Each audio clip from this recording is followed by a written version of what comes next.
Hello दोस्तों, आज हम डिस्कस करेंगे मल्टीविटामिन सिरप्स और मल्टीविटामिन्स कैप्सूल्स और टैबलेट्स के बारे में। यहाँ पर जो मेडिसिन्स होती हैं इनमें मल्टीविटामिन्स होते हैं, मल्टी मिनरल्स होते हैं, अमाइनो एसिड्स होते हैं और एंटीऑक्सीडेंट होते हैं। तो ये क्या क्या काम करते हैं जानते हैं। जैसे कि एंटीऑक्सीडेंट, तो एंटीऑक्सीडेंट क्या काम करते हैं?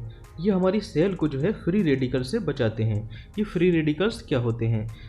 तो जैसे कि हमारी बॉडी में मेटाबॉलिज्म रिएक्शन होती है जिसमें कि कैटाबॉलिज्म और एनाबॉलिज्म दो पार्ट होते हैं।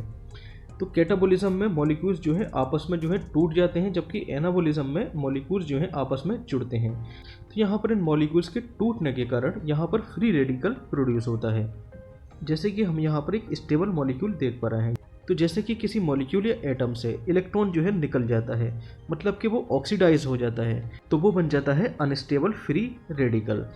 जैसे कि सपोज दैट ये एक मॉलिक्यूल है ए और ए। अगर यहाँ पर देखिए ये बॉन्ड टूटता है तो ये दो फ्री रेडिकल में कन्वर्ट हो जाता है, ए फ्री रेडिकल प्लस ए फ्री रेडिकल। तो ये होता है देखिए फ्री रेडिकल। तो अब ये फ्री रेडिकल क्या करते हैं, ये हमारी सेल पर अटैक करके जो है हमारी सेल को जो है डेथ कर देते हैं। अब इन फ्री रेडिकल से छुटकारा पाने के लिए हमें एंटीऑक्सीडेंट की ज़रूरत होती है। तो ये एंटीऑक्सीडेंट अपना एक अनपेयर्ड इलेक्ट्रॉन जो है इस फ्री रेडिकल को दे देते हैं और फिर से ये जो है क्या हो जाता है, मॉलिक्यूल स्टेबल हो जाता है। तो यही कंसेप्ट होता है एंटीऑक्सीडेंट का। तो यहाँ पर सिरप्स या मेडिसिन में एंटीऑक्सीडेंट होते हैं जो कि हमारी सेल को जो है फ्री रेडिकल से बचाते हैं। और यहाँ पर होते हैं मल्टीविटामिन्स जैसे कि vitamin A, B, C, D, ई।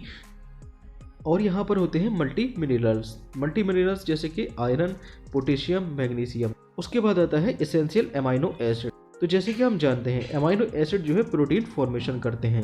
तो अमाइनो एसिड का काम होता है प्रोटीन को बनाने का। तो बॉडी की जितनी भी प्रोटीन है वो अमाइनो एसिड्स बनाते हैं। अगर देखिए अमाइनो एसिड की कमी हो जाती है तो प्रोटीन बनना बंद हो जाता है। तो अब यहाँ पर हम बात कर लेते हैं मेडिसिन के बारे में। पहला आता है रिवाइटल। तो रिवाइटल में देखिए विटामिन्स होते हैं बहुत सारे और मिनरल्स होते हैं। ओके, तो कार्बोहाइड्रेट, प्रोटीन, फैट, ये सारे का सारा इसमें होता है।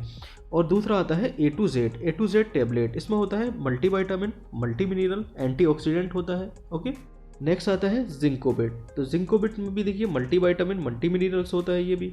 और जैसे देखिए सुप्राडाइन में भी मल्टीविटामिन, मिनरल्स और अमीनो एसिड होता है।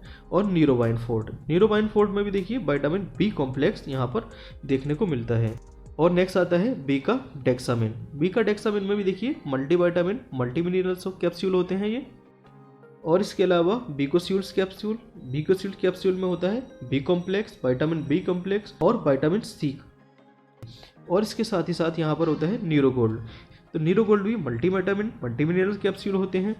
और पॉलीवायोन में भी विटामिन बी कॉम्प्लेक्स और विटामिन सी, फॉलिक एसिड और बायोटिन होता है। ओके, तो इन टैबलेट्स या कैप्सूल्स में जो है मल्टीविटामिन, मल्टी मिनरल्स और एंटीऑक्सीडेंट और एमिनो एसिड्स देखने को मिलते हैं।